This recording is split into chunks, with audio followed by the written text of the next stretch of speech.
Hello, everyone, and welcome to Soft Stories. I'm Stratton, and this is Pepper, and today we are going to be continuing our reading of 20,000 Leagues Under the Sea by Jules Verne. I am excited to see what happens next in our story, since we have just returned from the first excursion from the Nautilus, using specialized diving suits. Captain Nemo, the author, and his companions have managed to explore new worlds beneath the waves, forests unlike any they have ever seen, and survived an encounter with vicious dogfish. When next we meet our narrator, Monsieur Aronnax, it is in the aftermath of that final and very nearly violent encounter. But before we begin our reading today, I just want to bring up again that I am now in a position which I did not anticipate until it occurred. We at Soft Stories have merchandise, a most unusual thing for a channel so small, I think, but my wonderful girlfriend, who, as I mentioned last episode, you may remember if you watched the hot chicken challenge that we did a while ago. She is an artist and has put together a set of 2 stickers featuring our lovely friend Pepper and our beautiful logo, which she also designed. I still don't quite know what I'm going to end up doing with these, but I would love an opportunity to get them into the hands of people who might enjoy them. So, if you're at all interested in a set of stickers, and why wouldn't you be? They're lovely. Please get in touch with me, and we'll figure out whether we need to do a giveaway or whether we can just arrange for postage, and I'll send them winging to you wherever you happen to be. With that out of the way, and my appreciation and gratitude for the hard work that Lindsay has put into making those stickers a reality, let's begin our reading with Chapter 18, 4,000 Leagues Under the Pacific. The next morning, November 18th, I had completely recovered from my exhaustion of the day before, and I went up onto the platform just as the first mate was uttering his usual daily phrase. Then it struck me that it referred to the condition of the ocean, or rather, that it meant nothing in sight. And, as a matter of fact, the ocean was deserted. There was not a sail on the horizon. The hills of Crespo Island had disappeared during the night. The ocean absorbed all the colors of the spectrum except blue, which it threw off in all directions, and turned the water a magnificent indigo color. The sea looked like silk, printed with large, wavy patterns. I was admiring this splendid sight when Captain Nemo appeared. He did not seem to notice my presence and began a series of astronomic observations. When he was through, he went over and leaned on the searchlight housing and gazed abstractedly at the surface of the ocean. In the meanwhile, 20 or so sailors from the Nautilus, all strong and well-built, had come up on the platform. They had come to take in the nets that had been trailing behind the ship all night. These sailors obviously came from different countries, even though they were all European in type. I could clearly see that there were Irishmen, Frenchmen, a few Slavs, and a Greek or Cretan. But these men spoke little, and when they did, it was in that strange language whose origin I could not even guess. I therefore had to give up any hope of questioning them. The nets were hauled in. They were a kind of drag net, similar to those used on the coast of Normandy. They were like huge pockets, held open by a floating rod and a chain interwoven in the lower meshes. Thus arranged, they would drag along the ocean floor and gather everything in their path. That day, they had brought up many curious specimens from these waters so rich in sea life. There were starfish, whose peculiar movements made them look like comedians on stage. Black commersons with their antennae, triggerfish with red stripes running around their bodies, globefish with their poisoned flesh, several olive-coloured lampreys, macrorhynchiae with their silvery scales, cutlass fish who give as strong a shock as an electric eel or an electric ray, scaly nototeri with brown cross stripes, a greenish variety of cod, several kinds of gobies, etc. Finally, there were several larger kinds of fish, a carnax or caranax, with a prominent head and a body about 3 feet long, several lovely bonitos decked in blue and silver, and 3 magnificent tuna, whose great speed had not been enough to save them from the dragnets. I reckoned that this haul had brought in more than 1,000 pounds of fish. It was a good catch, but not exceptional. Since these nets were always left trailing for several hours, they always picked up a whole world of underwater creatures. We would, therefore, not be short of excellent provisions, which the Nautilus's speed and the attraction of its electric light could renew endlessly. These various products of the sea were immediately lowered through the hatch and brought to the storeroom, some to be eaten fresh and others to be preserved. Now that the fishing was ended and the air supply renewed, I thought that the Nautilus would once again be off on its underwater journey. I was, therefore, about to go back to my room, when Captain Nemo, without any sort of preamble, turned toward me and said, "Look at the ocean, Professor. Can you say it isn't alive? Doesn't it also have its moments of anger and tenderness? Yesterday it went to sleep, just as we did, and now it's awakening after a peaceful night." The captain hadn't even bothered to say good morning. It was as if this strange man were continuing some conversation he had begun earlier. "Look," he said, "it's awakening beneath the sun's caresses. Once again it's going to relive its daily life. How fascinating it is to study its functions. It has a pulse, arteries, and occasional spasms.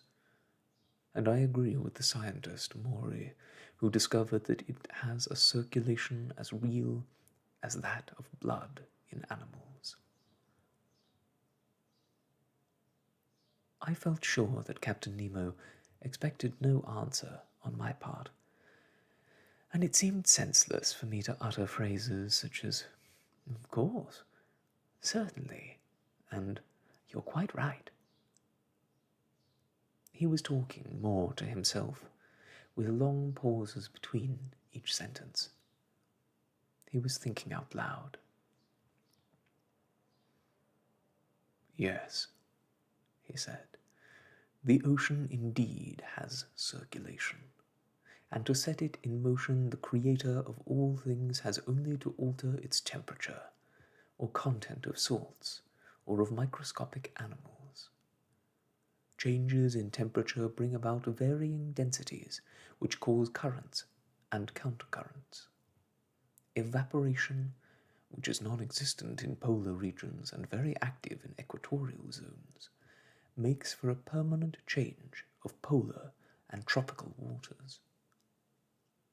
Moreover, I've come across vertical currents which make it really seem as if the ocean is breathing.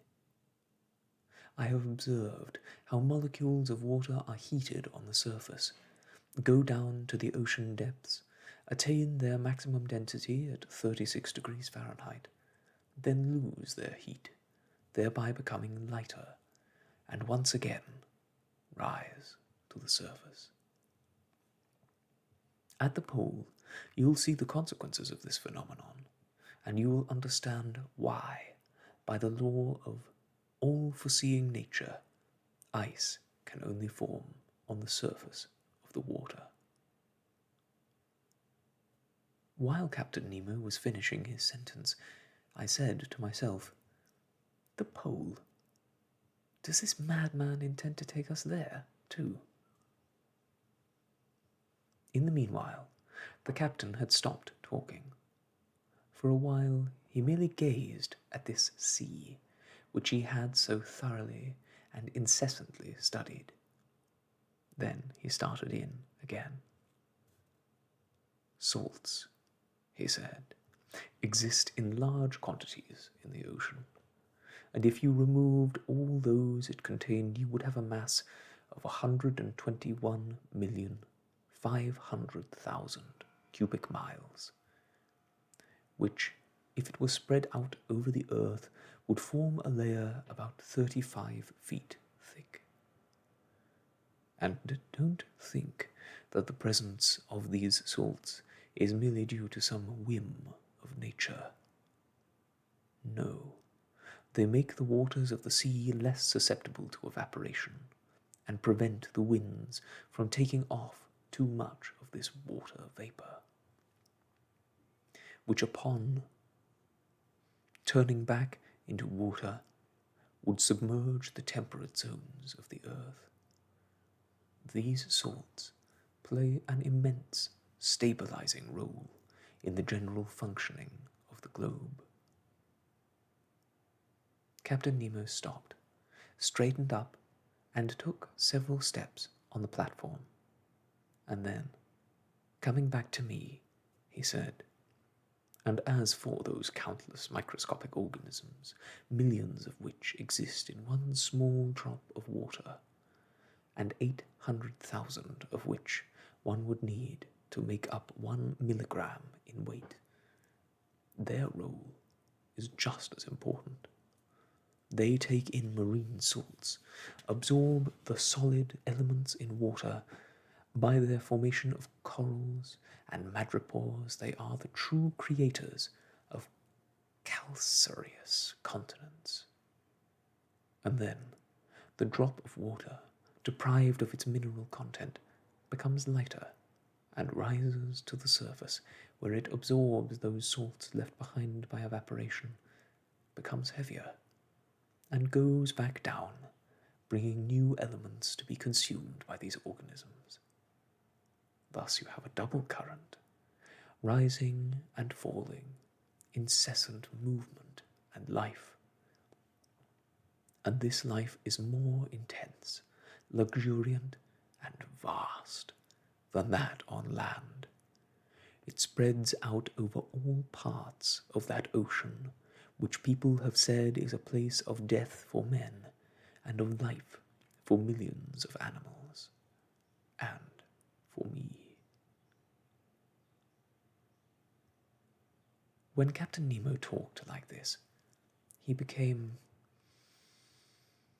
transformed, and I found myself very moved.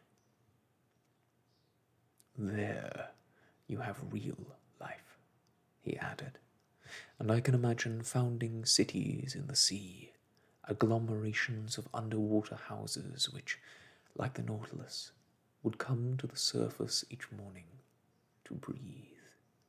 Cities that would be free and independent. But even then, who knows but some despot might come along. Captain Nemo finished the sentence with a violent gesture. Then, addressing me directly, and as if to dispel a morbid thought, he asked, Monsieur Aronnax, do you know how deep the ocean is? All I know, Captain, is what I've learned from the principal soundings people have made. Could you cite them, so I can check them as we go along? I'll give you those I remember.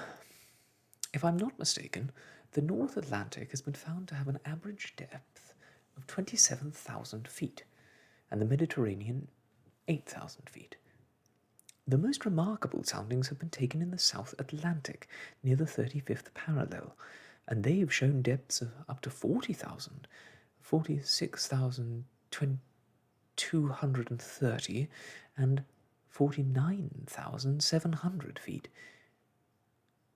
In short, it has been estimated the average depth of the ocean is about 4 miles. Well, Professor, replied Captain Nemo, I hope to be able to give you more accurate figures. As for the average depth in this part of the ocean, let me tell you that it is only 13,000 feet. Having said this, Captain Nemo went over to the hatch and climbed down the companionway. I followed him and went into the lounge. I could feel the propeller start up, and soon the log showed us to be travelling at 20 knots. During the days and weeks that followed, I saw Captain Nemo rarely. His first mate regularly marked the ship's position on the chart, and I was thus able to follow its course with great accuracy. Conseil and Ned Land spent many hours with me. Conseil had told his friend about the marvels of our underwater excursion, and the Canadian regretted not having accompanied us. But I hoped he would have another chance to visit these ocean forests. Almost every day, the panels of the lounge remained open for several hours, and we would never get tired of watching the mysteries of underwater life. The Nautilus's general course was to the southeast, and it cruised at depths between 300 and 500 feet. One day, however, and I never knew why, it dove at a steep angle by means of its side fins, and reached a depth of 6,500 feet. The thermometer read 39.65 degrees Fahrenheit, a temperature which at that depth was apparently constant in all latitudes. On November 26th, at 3 in the morning, the Nautilus crossed the Tropic of Cancer at 172 degrees west longitude. On the 27th, it passed within sight of the Hawaiian Islands, where the famous Captain Cook had met his death, on 14th of February, 1779. We had, by then, travelled 4,860 leagues from our point of departure. When I came up on the platform that morning, I could see, about 2 miles off to leeward, Hawaii, the largest of the 7 islands that form this archipelago. I could clearly make out the cultivated fields around its edge, the various mountain chains running parallel to the coast, and the volcanoes, dominated by Mauna Kea, which rises to 13,800 feet above sea level. Among other specimens from these waters, the nets brought up some peacock-like flabellaria, a flat, amusingly shaped polyp peculiar to this area. The Nautilus continued on its southeasterly coast. On the 1st of December, it crossed the equator at 142 degrees west longitude, and on the 4th of the same month, after a rapid and uneventful crossing, we sighted the Marquesas. 3 miles off, at 8 degrees 57 minutes south latitude and 139 degrees 32 minutes west longitude, I saw Martin Point on Nukuhiva, the main island in this group, belonging to France. I could only make out the wooded mountains outlined against the horizon, for Captain Nemo did not like to get too near land.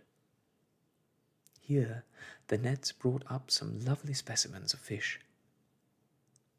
There were coryphaenae, with their azure fins and golden tails, whose flesh is unequalled in all the world. Hologymnosi, with almost no scales, but which taste superb. Ostorincae, with their bony jaws.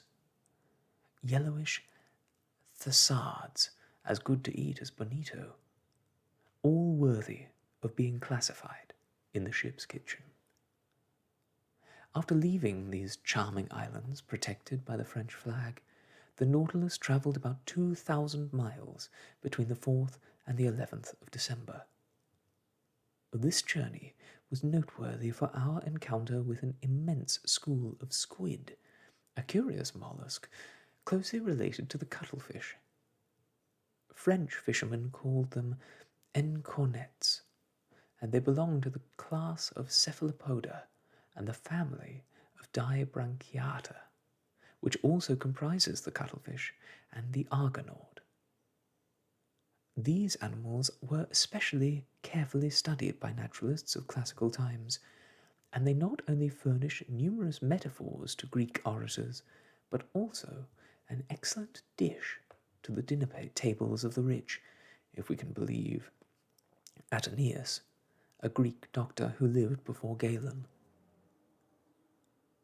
It was during the night of December 9th to 10th that the Nautilus encountered this army of mollusks, which are particularly nocturnal. We could count them by the millions. They were migrating from temperate to warmer regions, following in the wake of herrings and sardines.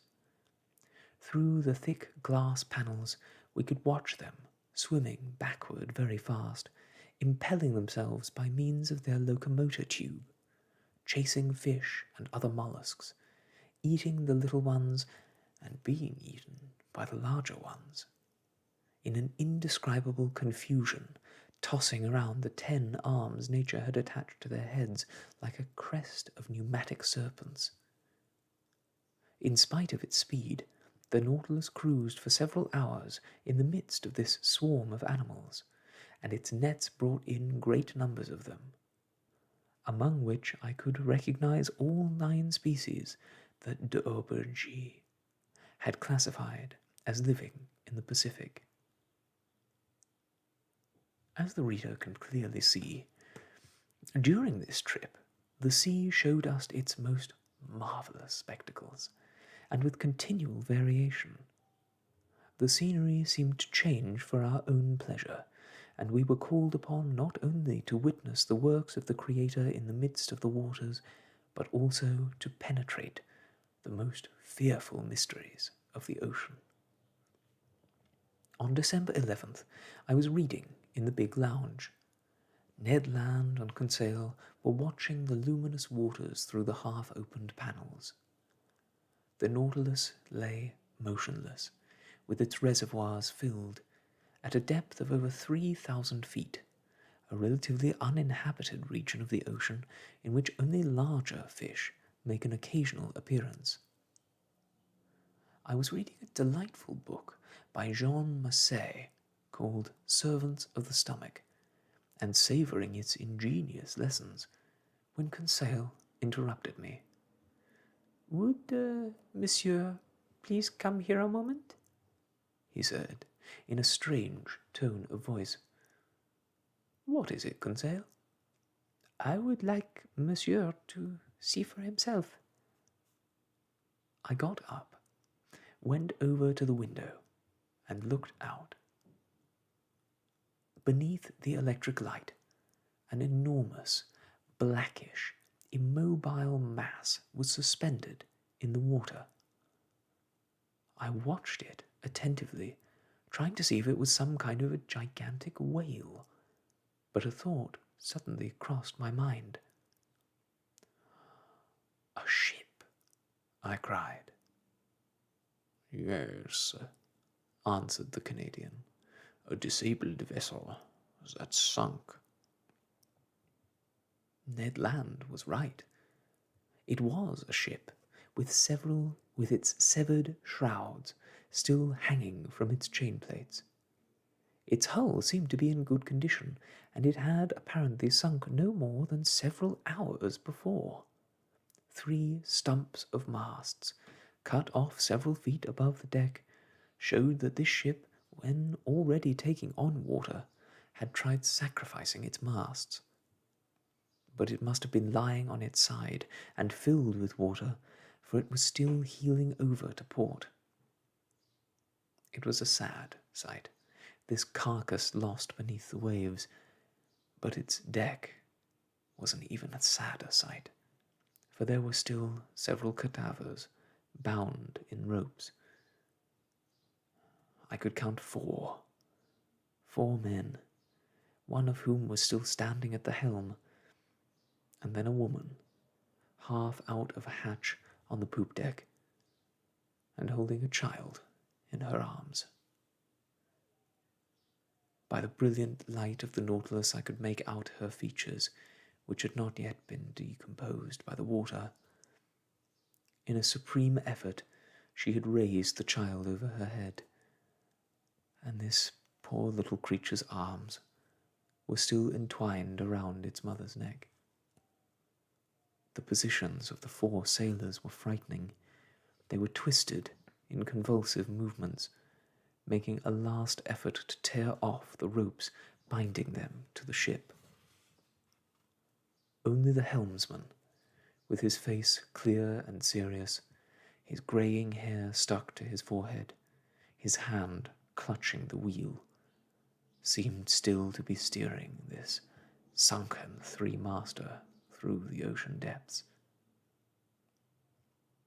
What a scene! We were all left speechless, our hearts beating fast, before the idea of actually witnessing a sinking, and, in a sense, being able to photograph its final moments. And already I could see enormous sharks with fire in their eyes moving in on the wreck, attracted by the human flesh. And in the meanwhile, the Nautilus circled around the sunken ship, and for an instant I could make out on its stern, Florida, Sunderland. Chapter 19. Vanikoro. This terrible sight was the first of a series of maritime disasters which the Nautilus was to meet on its way.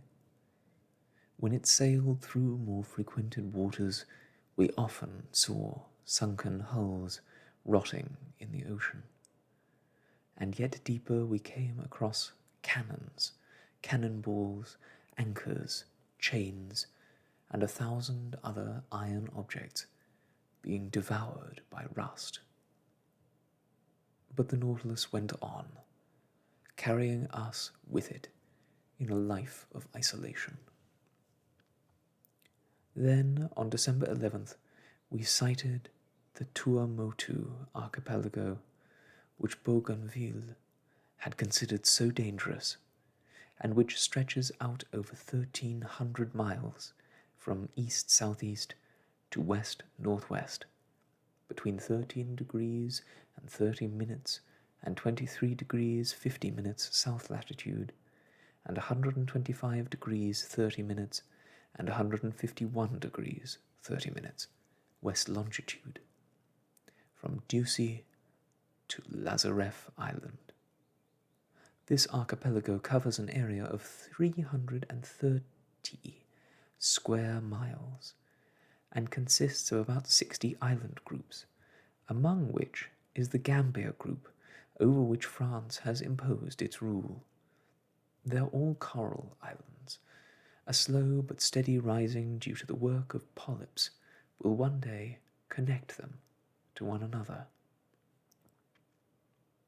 Then this new island will later become welded to neighbouring archipelagos, and a fifth continent will stretch from New Zealand and New Caledonia all the way to the Marquesas. Once, when I was presenting this theory to the captain, he answered coldly, "It isn't new continents the Earth needs. It's new men." Our course had taken us in the direction of Clermont-Tonnerre Island, one of the most peculiar of the whole group, which was discovered in 1822 by Captain Bell of the Minerva. I was, therefore, able to study the way in which these islands had been built up by the madrepores. Madrepores, which must not be confused with corals, are basically a fabric covered with a limestone crust, and their variations of structure led my illustrious teacher Milne Edwards to class them in 5 sections. The tiny creatures which produce this polypary live by the millions inside their cells, and it is their limestone deposits which turn into rocks, reefs, and islands. Sometimes they form a circular ring around a lagoon or lake, which is kept in contact with the sea by gaps in the surrounding wall. Other times they form barrier reefs like those off the coast of New Caledonia and the various of the Tuamotu Islands. In yet other places, like Reunion Island and Mauritius, they have formed steep, high, fringing reefs next to which the ocean drops off to considerable depths. As we cruised, only 700 yards off Clermont-Tonnerre Island, I gazed in admiration at this huge edifice built by microscopic workers. These walls had been formed by several kinds of madrepores, principally millipores, Astariae, and Meandra. These polyparies grow mainly in the more agitated water near the surface, and thus build their foundations from above, foundations which slowly sink along with the remains of secretions supporting them. This, at least, is Darwin's theory. One which I feel is superior to that which says that these madrepores are built up on the tops of mountains or volcanoes, submerged only several feet below the surface of the sea. I was able to observe these strange walls from very near, for where they dropped off into deep water our sound read more than 1,000 feet. In addition, our electric light made this brilliant limestone sparkle. Conseil asked me how long it took these colossal reefs to form, and I astonished him greatly by telling him that scientists had calculated that they grew at the rate of 1/8 of an inch per century. "So, in order for walls to grow this high," he said, "it must have taken 192,000 years, Conseil, and we would therefore have to stretch biblical times much further back into the past. Besides, the formation of coal, that is to say, the mineralization of forests buried by floods, requires an even longer period of time. But when they use the word day in the Bible, they must mean whole epochs, and not just the time from one sunrise to the next, for according to the Bible itself, the sun does not date from the first day of the creation. When the Nautilus came back to the surface, I could make out the entire island of Clermont-Tonnerre, with its low, tree-covered outline. Its madreporic rocks had evidently been fertilized by waterspouts and storms. One day, a seed brought by a hurricane from nearby lands fell on its limestone surface, covered with decomposed fish and marine plants, which formed a kind of primitive soil. Then a coconut, brought by the waves, arrived on this new shore. It took root. As it grew, the tree prevented water from evaporating. A stream was born. Then, little by little, vegetation gained ground. Several small creatures, worms and insects, arrived on tree trunks which the wind had torn from neighboring island. Turtles came to lay their eggs there. Birds nested in the young trees. Thus, animal life developed. And finally man, attracted by its fertility, appeared. This is how microscopic animals build islands. Towards evening, Clermont-Tonnerre melted into the distance, and the Nautilus then altered its course considerably. After touching the Tropic of Capricorn at 135 degrees west longitude, it started off in a west-norwesterly direction, making its way through the intertropical zone. Even though the summer sun beat down fiercely, we felt no discomfort from its heat, for at depths of 100 to 150 feet below the surface, the temperature never rose above 50 to 55. On December 15th, we passed to the west of the bewitching Society Islands and charming Tahiti, the Queen of the Pacific. That morning I saw, several miles to leeward, the high mountains of this island. The waters near it furnished us with excellent fish for our menus: mackerel, bonito, albacore, and several varieties of a sea serpent called munephori. The Nautilus had by then travelled 8,100 miles. 9,720 had been recorded on the log when it passed between the Tonga Islands, where the crews of the Argo, the Port-au-Prince, and the Duke of Portland had perished, and the Samoan archipelago, where Captain Langle, the friend of La Perouse, was killed. We then passed near the Fiji Islands, where the savages had massacred the sailors of the Union, and Captain Bureau from Nantes, commander of the amiable Josephine. This archipelago stretches 300 miles from north to south and 270 miles from east to west. It lies between 6 degrees and 2 degrees south latitude, and 174 degrees and 179 degrees west longitude. It comprises a certain number of islands, islets, and reefs, among which the most important are Viti Levu, Vawana Levu, and Kandavu. It was Tasman who discovered this group in 1643, the year Torricelli invented the barometer, and Louis XIV mounted the throne. I leave the reader to decide which of these events has been more useful to the human race.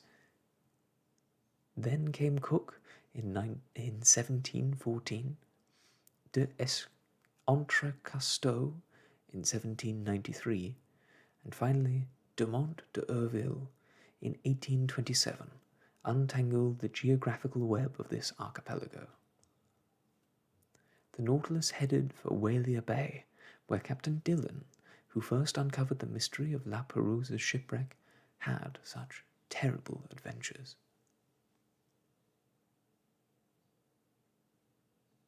The bay was dragged several times and furnished a vast amount of excellent oysters. We ate an enormous amount, opening them right at the table as Seneca advised. These mollusks belonged to a species called Ostrea iamatosa, which is very common off Corsica. The Whalia oyster bed must have been enormous, and surely, without the many forces destroying them, these beds would end up filling the world's bays, for up to 2 million eggs have been counted within a single oyster. And the only reason Ned Land did not regret his gluttony is that the oyster is the only article of food that never causes indigestion. In fact, it takes at least 16 dozen of these creatures to furnish the 315 grams of nitrogenous substance necessary for a man's daily sustenance. On December 25th, the Nautilus was navigating among New Hebrides, which were discovered by Curios in 1606, explored by Bougainville in 1768, and given their present name by Cook in 1773. The main part of this group is formed by 9 large islands stretching out in a line 360 miles long from north-northwest to south-southeast, situated between 15 degrees and 2 degrees south latitude, and between 164 degrees and 168 degrees east longitude. We passed fairly close to Auru Island, which seemed like a mass of green forests dominated by a very high peak. It was Christmas Day, and Ned Land seemed to feel very keenly the lack of any celebration, for among Protestants it is the most important of all their holidays. I had not seen Captain Nemo for a week, when, on the morning of the 27th, he entered the lounge, and as always he acted as if he had just left us 5 minutes before. I was busy tracing the Nautilus's course on the map when the captain came over, put his finger on a certain place on the chart, and spoke only one word: Vanikoro. It was a magic name. This was the island where La Perouse's ships had foundered. I got up brusquely. "Is the Nautilus taking us to Vanikoro?" I asked. "Yes, Professor," replied the captain. "And will I be able to visit this famous island where Basul and Astrolabe went aground?" "If you would like to, Professor." "When will we get to Vanikoro?" "We're there now, Professor." With Captain Nemo following me, I went up on the platform and anxiously scanned the horizon. To the northeast, there emerged 2 volcanic islands of different heights and surrounded by a coral reef measuring 40 miles in circumference.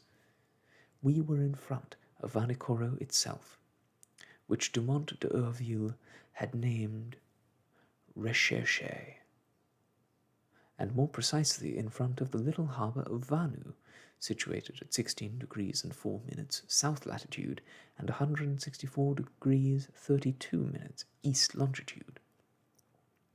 The land seemed covered with greenery from the beach to the peaks in the interior, dominated by Mount Kapogo, 2,856 feet high. After crossing the outer fringe of rocks through a narrow strait, the Nautilus found itself inside the reef, in waters that varied between 180 and 240 feet in depth. Under the green shade of some mangrove trees, I could make out several natives showing signs of extreme surprise at our arrival. To them, this long black object, moving forward and scarcely rising above the surface, probably looked like some giant whale. In any case, it apparently filled them with fear and distrust. Just then, Captain Nemo asked me what I knew about La Perouse's shipwreck. Only what everyone knows, Captain, I answered. And could you please tell me what everyone knows? He asked in a somewhat sarcastic tone of voice. Certainly. I told him what had been made known by Dumont d'Urville's last works, of which I will give a brief resume. In 1785, La Pérouse and his second-in-command, Captain Langle, were sent by Louis XVI on a trip around the world. They embarked in 2 corvettes, the Boussole and the Astrolabe, which were never seen again. In 1791, the French government, justifiably anxious about the fate of these 2 corvettes, fitted out 2 large store ships, the Recherche and the Espérance, which left Brest on September the 28th under the command of Bruni d'Entrecasteaux. 2 months later, it was learned through the testimony of a certain Bowen, commander of the Albemarle, that the wrecks of sunken ships had been seen on the coast of New Georgia. But d'Entrecasteaux had paid no attention to this information, which seemed very dubious, and instead headed for the Admiralty Islands, which a Captain Hunter had designated as the place of La Pérouse's shipwreck. He searched in vain. L'Espérance and the Recherche even passed right in front of Vanikoro without stopping. Moreover, the trip ended very badly, for it cost d'Entrecasteaux his life, as well as that of 2 of his first mates and several of the crew. It was Captain Dillon, an old hand at sailing Pacific waters, who first found undeniable evidence of the shipwrecked men. On May 15th, 1824, his ship, the St. Patrick, was passing by Tikopia Island, one of the New Hebrides, where a native sailor in a dugout canoe came alongside and sold him an engraved silver sword hilt. This native, moreover, said that when he had been in Vanikoro 6 years before, he had seen 2 Europeans from some ships that had gone aground many years before on the reefs of the island. Dillon guessed that these were La Pérouse's ships, whose disappearance had caused such a stir throughout the world. He tried to sail to Vanikoro, where, according to this native, there were still numerous remains of the ships, but contrary winds and currents prevented him from doing so. Dillon returned to Calcutta. There he was able to interest the Asiatic Society and the East India Company in his discovery. A ship, which he christened the Recherche, was put at his disposal, and he left on January the 23rd, 1827, accompanied by a French agent. After stopping at several Pacific ports, the Recherche anchored off Vanikoro on July the 7th, 1827, in this same Vanu harbour where the Nautilus was now floating. There he found many remains of the wrecked ships, iron implements, anchors, grommets from pulley blocks, mortars, an 18-pound shot, fragments of astronomical instruments, a piece of taffrail, and a bronze bell with the following inscription, "Bazin made me," which was the mark of the foundry of the Brest Arsenal around 1785. There could be no further doubt. Dillon remained on the scene of the wreck until October to glean whatever additional information he could. Then he left Vanikoro and headed for New Zealand. After putting in at Calcutta on April the 7th, 1828, he returned to France, where he was very warmly received by Charles X. But in the meanwhile, Dumont d'Urville, without knowing about Dillon's discovery, had already left to search for the wrecked ships elsewhere. For a whaler had reported finding some medals and a cross of Saint Louis in the hands of savages and on the Louisiade archipelago and New Caledonia. Dumont d'Urville had therefore set out to sea in the Astrolabe, and 2 months after Dillon had left Vanikoro, d'Urville anchored off Hobart. There he found out about Dillon's work, and in addition he learned that a certain James Hobbs, first mate of the Union from Calcutta, had gone ashore on an island situated at 8 degrees and 18 minutes south latitude and 156 degrees 30 minutes east longitude, had seen some natives using iron bars and wearing red cloth. Dumont d'Urville was somewhat perplexed, and he did not know if he could believe the stories he had read in rather unreliable newspapers. He nevertheless decided to follow in Dillon's footsteps.